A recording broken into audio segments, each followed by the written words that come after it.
And we are joined now by 7 News Detroit's editorial and public affairs director, Chuck Stokes. Chuck, what a race last night. In simple terms, we are down to a Detroit City Council president and a very popular pastor. No question about it. This will be a very good campaign, a very good fight. It's a match from a seasoned politician to someone who has never been elected by the people before to an elective position. They're different. They have similarities. They both are eloquent speakers, both have charisma, both have passion. But now it's about the policies and what they are going to say they will do if elected mayor. Ken Locke is going to speak for the voiceless. He's going to say, I'm going for the grassroots, those of you who have not been in the corporate suites and other places.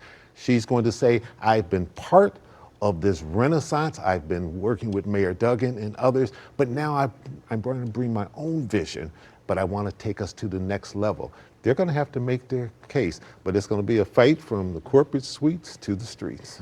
Wow. Very well put, Chuck, there. And it's been 12 years since we've done this. So what is this saying to us about what Detroiters are looking for? I think Detroiters are sort of searching. This is a new era. They've been used to the Duggan era, 3 terms. Now they say, okay, it's a whole new script.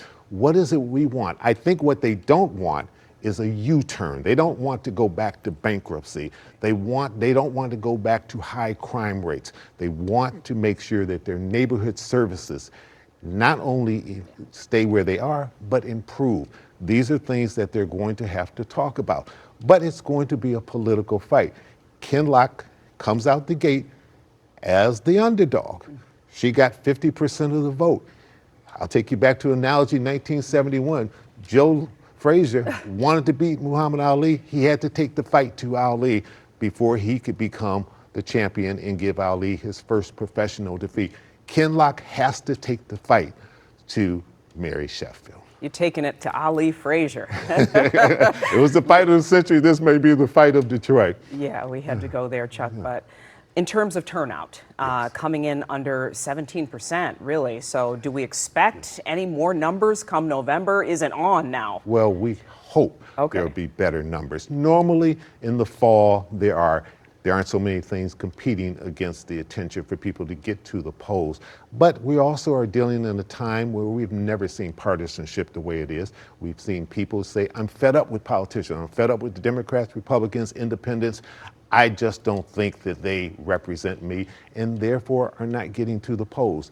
We hope that these candidates will articulate a vision that will excite people, that will make people realize that there's nothing more important than local elections. National, yes, they're very important, but these are the people that really touch your lives. And if there's any time that people should go to the polls and vote, it is for their local elected leaders. And Detroit's future is very much on the line here.